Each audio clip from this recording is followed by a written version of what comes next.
berjumpa kembali bersama saya Nonci. Saya adalah bagian dari PPA 668 Kupang. Nah, teman-teman, saat ini saya sudah ada di gedung 668 di mana tempat kami berkegiatan. Dan saat ini kami akan bersama berdiskusi mengenai program-program unggulan yang ada di PPA 668 ini.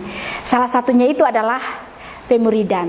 Nah, saat ini kita akan undang seseorang yang sudah sangat berkompeten di bidang tersebut, yaitu Pak Elsion Ambesa. Halo. Halo Pak, Halo, Shalom. Shalom. Apa kabarnya Pak? Baik. Kami berharap Bapak selalu sehat ya Pak. Amin. Amin. Nah Bapak, kita akan sama-sama berbincang, berdiskusi. Apakah itu pemuridan dan dampak apa bagi anak PPA di tempat ini? Ya, pemuridan itu adalah bagaimana kita belajar mengenal Tuhan lewat Alkitab, lebih mendalam lagi. Dia beda dengan sistem khotbah. Kalau khotbah itu disampaikan secara tunggal oleh pengkhotbah tanpa ada sesi tanya jawab, tanpa ada kreasi dari penerima pemuridan itu sendiri. Nah, pemuridan itu dia lebih mendalam lagi.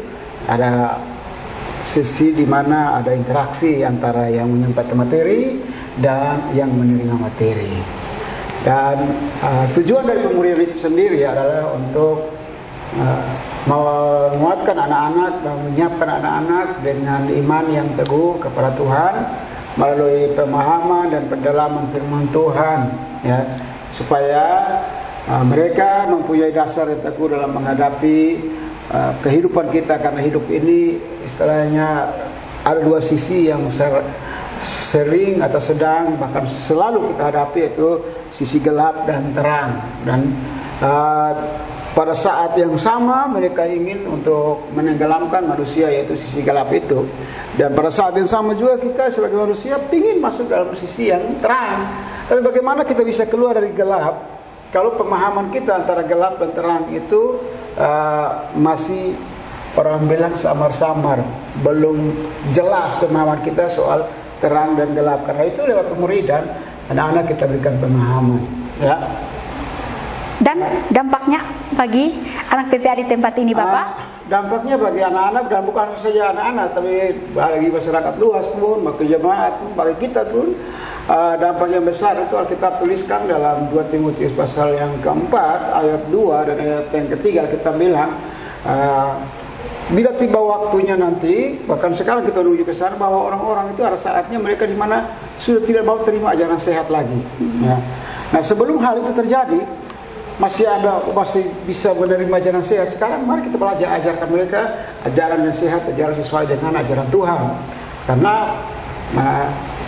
dampaknya yang jelas agar menolong anak-anak sehingga mereka memiliki pemahaman yang baik. Karena Tuhan bilang, berubahlah oleh pembaharuan budimu sehingga kau bisa membedakan mana yang baik, mana yang jahat.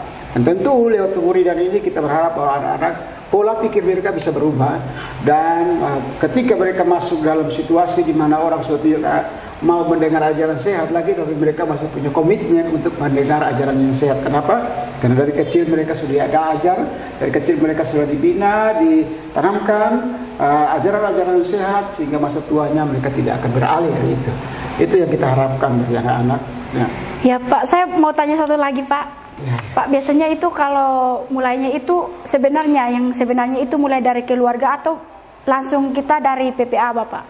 Bisa dijelaskan?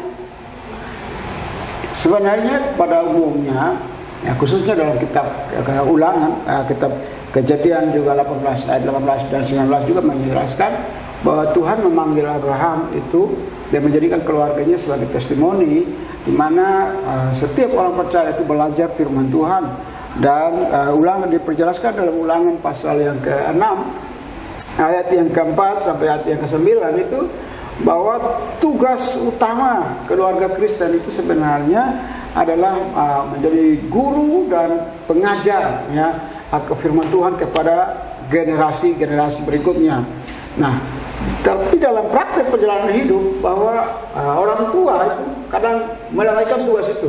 Orang tua hanya merasa tanggung jawab mereka cari nafkah, kasih makan, kasih minum, kasih sekolah secara ilmu pengetahuan yang biasa, lalu habis itu masalah rohaninya tidak diajarkan. Padahal perintah firman Tuhan dalam Ulangan pasal 6 ayat yang ke-4 sampai ayat 9 itu jelas. Ajarkan anakmu itu berulang-ulang. Siapa yang harus ngajar? Ya, dibilang ajar ulang-ulang, kemudian pada saat engkau tidur, saat engkau berbaring, saat engkau bangun, saat engkau dalam perjalanan, saat engkau duduk bersama anak-anak, itu harus diajarkan. Pertanyaannya, siapa sih guru atau pendeta yang bisa tidur bersama anak-anak kalau bukan orang tua? Ya. Tapi pada kenyataannya itu tidak dilakukan orang tua. Betul. Maka menyadari hal itu, PPA bukan mengambil alih, tapi memulai sesuatu dengan harapan bisa menjadi contoh buat orang tua untuk mengikuti apa yang kita lakukan. Minimal anak-anak kita yang kita didik ini satu saat nanti kalau mereka jadi orang tua, mereka juga bisa mengikuti jejak apa yang pernah kita ajarkan. Ya. Gitu. Itu harapannya. Oke Pak, terima kasih Pak sudah bergabung bersama kami di tempat ini. Sampai jumpa lagi di sesi yang berikutnya. Tuhan Yesus memberkati. Shalom. Shalom. Sampai ketemu.